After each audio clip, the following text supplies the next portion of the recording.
Right, we're recording. Hello. This is a story I've written based on a Pat Mills story from 2000 AD.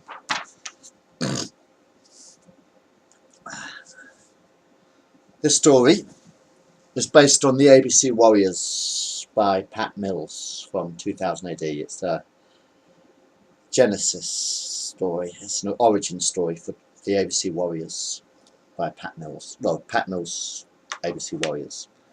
Blah blah blah. This is an origin story for the ABC Warriors. Genesis.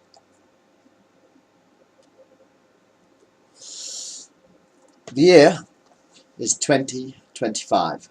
It is 15 years since the start of the Vulcan War, and planet Earth is a radioactive wasteland. Scene: a military bunker, 1,000 metres underground, somewhere in the ruins of old London, long since destroyed by a thermonuclear bomb. Howard Courts is the owner of Courts Industries and the Robusters Corporation. His brain had been transplanted into a robot host just before his body died.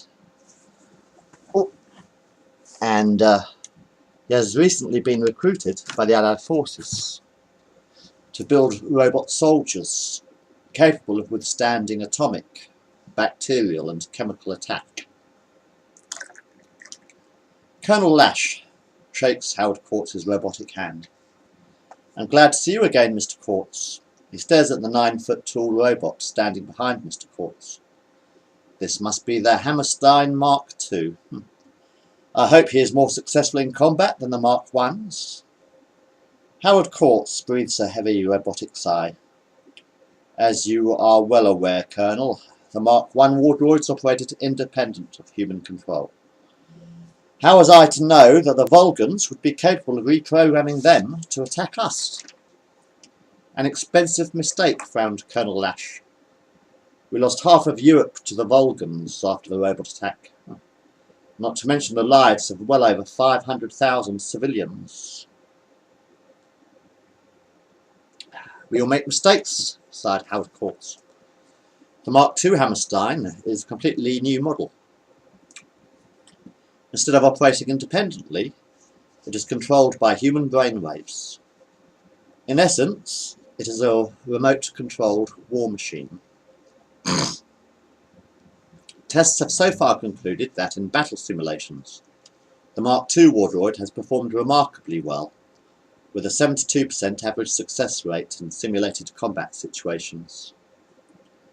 "What about the 28% failure?" asked Colonel Lash. Howard Courts rested his robotic hands on his hips. "I put that down to operator incompetence." There are 3 men standing behind Colonel Lash. The Colonel turns to face them. "As you know, Mr. Courts, the Allied forces are losing the Vulcan War. We cannot afford to lose what soldiers we have left. In their last attack, 5,000 loyal troopers were killed in an instant by a mysterious gas cloud, some kind of Vulcan chemical weapon in the United States." "Yes, I know," Howard Courts whispered. "The birth of the cursed Earth." Colonel Lash smiled. "We believe that your Mark II war droids could turn the tide of this war, with the right operators, of course." Howard Courts gazed at the 3 men behind the Colonel. "I trust that these are your volunteers?" "I recruited them myself," sighed Colonel Lash, "for their unique talents." "Well, go on then," huffed Courts. "Introduce me." "They are quite capable of talking for themselves," laughed the Colonel. The first volunteer stepped forward, stood to attention and saluted Mr. Courts. "Sergeant Stanley Hammond, sir, United States Marine Corps. I am the veteran of several major conflicts, including the Vulcan invasion of New York and the Battle of Washington. I retired from the Army 10 years ago, after 20 years of loyal service.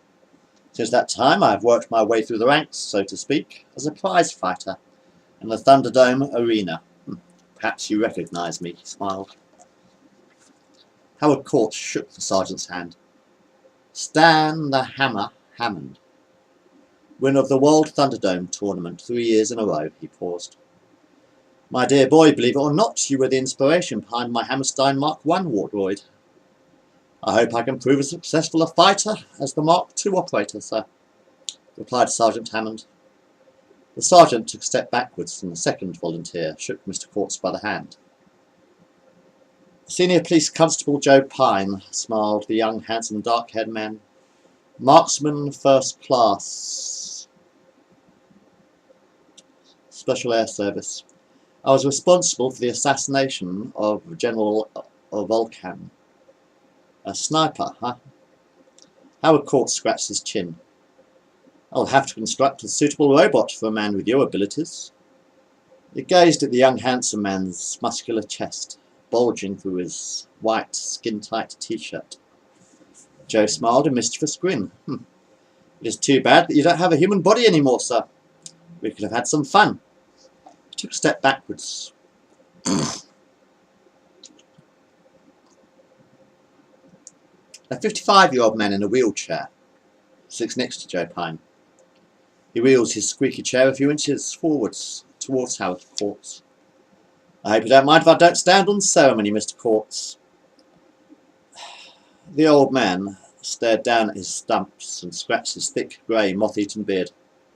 I lost my legs in the Lunar City massacre of 2015.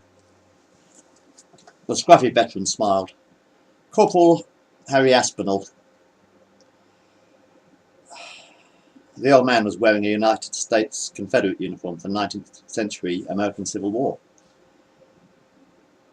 He spat out a lump of chewing tobacco. Have you met my wife and kids? He turned to his left and gazed at a blank wall. Colonel Lash laughed. Don't worry about old Harry. He has a lump of shrapnel embedded in his brain. His family was slaughtered by the Vulgans in the Chicago massacre of 2008. What use is he? Queried Howard Courts. I'm down here, shouted the old man in the wheelchair. Don't talk about me as if I'm invisible. Howard Courts knelt down. I do apologise, Corporal, but why are you on this mission? He asked. Harry folded his arms and puffed a heavy sigh. I'm a 30-year veteran of the United States Infantry, Mr. Courts, and I have survived over 30 conflicts against the Vulcan troops. I am an expert at explosives, and I have 20 war medals for valour here on my chest. Harry points to his medals and smiles. Not to mention the Purple Heart for blowing up an entire Vulcan regiment single-handedly. Harry was obviously very proud of himself. Colonel Lash looked at the old man's stumps. Don't worry about his disability, he assured Mr. Courts.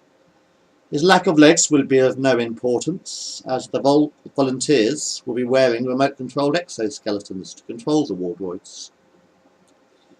Over a period of 3 months, 2 new Mark II wardroids were designed, in accordance with their operators' suggestions. Alongside the Hammerstein droid stood a very slim, muscular robot, codenamed Joe Pineapples, operated by Special Constable Joe Pine, and a scruffy-looking robot wearing a copy of Harry Aspinall's Civil War Confederate uniform, codenamed Happy Shrapnel, armed with 2 Colt 45 pistols and a holster around his waist. Why the pistols? Asked Howard Courts, sitting beside the old man in the observation lounge. My favourite weapon, sighed Harry. Killed more than 100 Vulgans with them in one fight. We have of course upgraded the bullets, smiled the millionaire owner of Robusters. Armour-piercing, shock-wave, high explosives. You name the bullet and I will load the gun, smiled Harry. It is 1 year later, and the ABC Warriors have completed 10 successful combat missions in enemy territory.